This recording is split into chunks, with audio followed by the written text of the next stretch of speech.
64 Tacos Podcasts presents Is This Song Good? This is episode 28. Jimi Hendrix, All Along the Watchtower.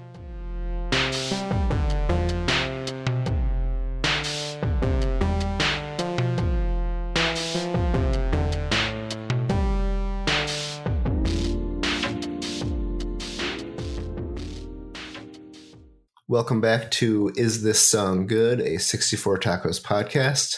We're continuing our cover songs series with the Jimi Hendrix cover of the Bob Dylan song All Along the Watchtower. Got another one here where I would guess the vast majority of people have heard the Jimi Hendrix version first. I know I certainly did. I didn't even know it was a Dylan song until years later. So what did you guys think of, what do you guys think of these two? I don't think they're new to any of us. Yeah. So I first heard it on a cassette. It was like a Jimi Hendrix sort of best of cassette. And I just absolutely loved it. It's become one of my favorite Jimi Hendrix songs of all time. And yeah, like you, I did not know it was a Dylan cover. I didn't know that until way later when I actually started reading like liner notes and so I was like, oh, okay, well this was not written by Jimi Hendrix. But I never went and seeked it out because of course this was at a time when, we didn't have the ubiquitous availability of music. So right. I didn't probably hear that version. Unless your parents had the Dylan record. Right. Yes. Which mine did not. No, they did not at all. And so yeah, it wasn't until way later that I actually heard the Dylan song. And, but the Jimi Hendrix, well, there's something so magical about it. Like just, I love, really listening closely for this, listening to the sort of production and the way that they mixed it. I just love how they use like the whole stereo spectrum to kind of like pan stuff back and forth. And like the drums kind of like start kind of on the right side and they reverberate over to the left side. And, just weird stuff like that. The soloing kind of goes back and forth, it's very much like production, playing with production possibilities of that era where they didn't really have set standards, or maybe they did, but they just wanted to kind of go crazy and psychedelic and to me it sounds really risky. Like they were taking chances with doing that kind of stuff on the production and it paid off. Like it really adds something to the magic of the song. And the Bob Dylan version is good. I think it's fine. It's very simple with the acoustic guitar and the harmonica and, very subtle drums. But man, it just does not really put me in the same place as the Jimi Hendrix, one, and when I listen to it, it kind of like it sounds almost lazy, and like I can't really think yes. that Bob Dylan is lazy, but when you hear that freight train of noise coming from Jimi Hendrix and the Jimi Hendrix experience, pumping in your eardrums, it's a totally different thing. So Dan, what do you think about it? Yeah, so I couldn't tell you when I first heard the Jimi Hendrix version. It's just like a staple on rock radio, probably on LAV, at some point. And in my mind, maybe when I first heard it, I didn't know it was the Bob Dylan cover, but in my mind, that was like one of the facts about the song that you always heard, that it was a Bob Dylan cover. So as long as I've known about the song as far as back as I can remember about it, the knowledge that it was a Dylan cover was kind of there. And I didn't check out the Dylan cover for a long time because I didn't listen to Bob Dylan for a long time, other than, the obvious stuff that you're going to hear, in pop culture. But, maybe like everybody's covers of him. Yeah, well, covers of him, Blowing in the Wind, like a Rolling Stone, the ones that you sort of, you can't avoid because they're even if they aren't like radio staples, they just get mentioned all the time. But about, I don't know, like 8 or 10 years ago, I started listening to Bob Dylan. I made a point of saying, okay, but everyone's opinion on Bob Dylan is, oh, Dylan's great. And then other people were like, oh, he's a terrible singer. And, Dylan's terrible. He's way overrated. So I started listening more carefully and trying to get into Dylan. And I did. I really like Bob Dylan now. I have a bunch of, of his albums. Like, I guess, I have to point out, literally have them because I picked them up, the actual CDs and stuff, right? The physical, the physical copy. And yeah, I really like Bob Dylan. His version is sparse because, well, partially because that album, John Wesley Harding, he was kind of going for that on the album. It's more sparse than the stuff he'd been done even before once he went electric. And part of the lazy feeling, I think, may come from his vocal delivery. And, you say, I hardly think Dylan is lazy. It's like, well, I'm not certain.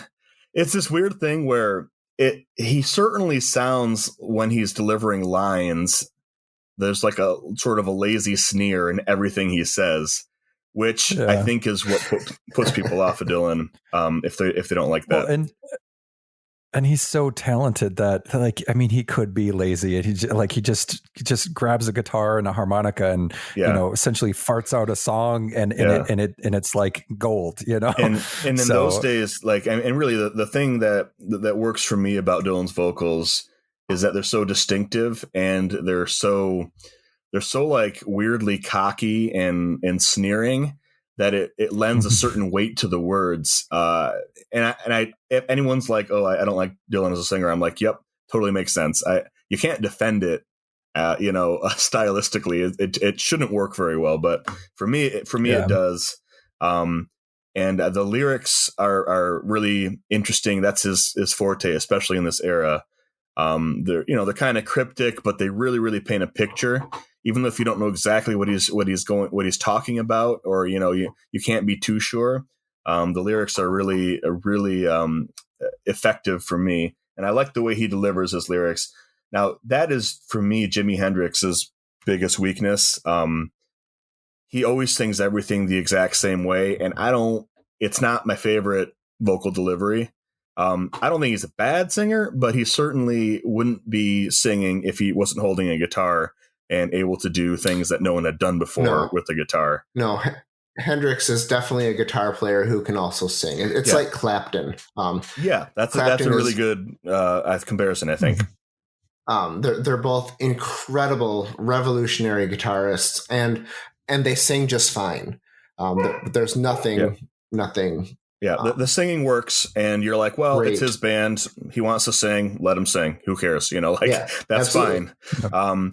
But the guitar playing is the star of the show, for all of his stuff, really. But especially in this song, I always think of this song as, I'm going to show you all my tricks. Like, I'm going to show you all these different things I can do, like these sort of like, all these like thing. And like, it's hard to think of now how different his guitar sounded when he, sort of burst onto the scene, because it's the sound of rock guitar, now. It's like, oh, that's really great. But it'd be easy to be like, yeah, it's really great, but other people have played more notes, or are better produced and stuff, and you're like, yeah, but I feel like a lot of the noises he was making, like the sweeps and like the sort of like ghostly sounds, other people would be like, other guitar players at the time would be like, how the hell is he doing that? I don't even know what that is, Right. There's a difference between raw talent. Like, you've got guys like Joe Satriani who are just incredible guitar players, but their songwriting skills are not at the same level. I don't know why Satch is coming up in every podcast these days, but you're absolutely right. That's a great comparison. It's really good technical ability. He can play a lot of notes really smoothly. Yeah. And that's great for, a song or two for me. Like, and then I get tired of it.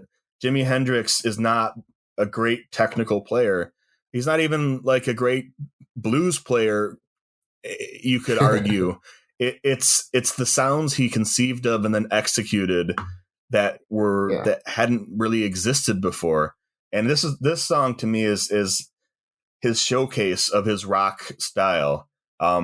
Just because he gets to pull out all the arrows in his quiver and bust them out. And every single little mini solo that buffers between the verses and choruses sounds completely different.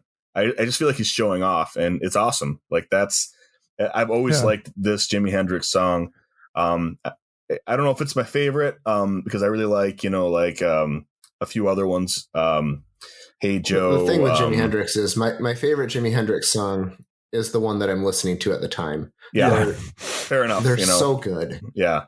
This it's just a show, and to me it doesn't sound much like its other songs because of like the use of like acoustic guitar and the rhythm feel, which I think he borrowed a bit from the original recording there. Not that they sound similar, but like he almost gave it like a hint of folkiness.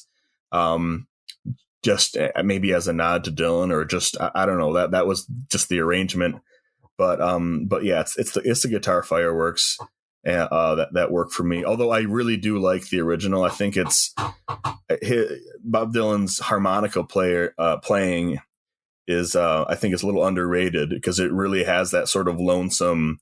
It makes you feel like you're out in the middle, of nowhere with these characters.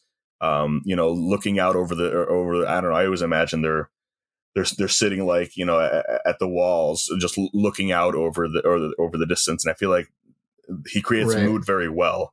The Jimi Hendrix version is just like, look what I can do. Check this shit out. And it's awesome. And it's definitely a much more complete oral experience, so to speak. Like you're getting everything. Like you talk about the details in the recording, Zach, and you talk about how you guys talked about how like the Dylan version feels like almost incomplete because it's so stripped back, almost lazy. But I think it's just a testament to how good the Jimmy version is, that it makes you kind of think, oh, well, there's barely a song there, when it's a great Dylan song, because so much is gained from adding all those guitar fireworks. And I love Mitch Mitchell's drumming. It's just a really cool other distinctive part of the Jimi Hendrix experience that is for me kind of a highlight. Yeah, the Dylan version. Dylan is one of those. It's like you got Dylan, Petty, and Neil Young, who are these guys, incredible songwriters, mediocre at best singers, but then they also have this harmonica guitar singing talent that they're able to bring together in this really cool thing. And then that's displayed perfectly in Dylan's version of this of Along the Watchtower. And it is very, very simple. There's no doubt about it. And I don't know, when I was listening to him, I would listen to him back to back. And you've got that little harmonica intro at the beginning. And I would let that play. And then I'd go, as soon as that was done, I'd shoot straight over to the Hendrix song a couple times. And it's like you've got this super simple, elementary almost harmonica playing. And then Jimmy whips out the guitar and plays basically that exact same melody on this, super electrified guitar. And it's just so different and so great. I don't know. So yeah, I guess that's my final take on it. The Dylan song is fine. It's good, even if you want to say, but Jimi Hendrix owns this song now. I think Bob Dylan has actually said that playing the song live, that he's actually playing a Jimi Hendrix song. Yeah, well, he's trying to he tries to play it more like the way that Jimmy played it. Yeah, just because he appreciates what Jimmy did so much, and I think that's a testament to the Jimi Hendrix version, is that he kind of took it in a different direction, and even the original songwriter Bob Dylan recognizes that it's it's different in great ways. And yeah, I love, and I think the Bob Dylan one is fine. There's nothing wrong with it. But I definitely prefer the Jimi Hendrix cover. Mm-hmm. Dan, I'm assuming you're in the same spot. Yeah, I really like the Dylan version. And if it would be it's almost like it would be a better Dylan song if you didn't know about the Jimmy version. But because you know that there's like, it's the iconic version. Obviously, it's the one that you think of. It almost diminishes the Dylan version a little bit, but I really like the Dylan version. But it's not like on the top of my list of Dylan songs. But maybe that's because that song's been done better. And I think that's what Jimmy did. I think he did it better. It's just a more complete experience, and I think I definitely prefer the Jimi Hendrix version. All right, Dan, what do we have next week? So next week we are doing another acoustic to electric one. We're doing Ghost of Tom Joad by Bruce Springsteen, and then the Rage Against the Machine cover. Sounds good. Cool.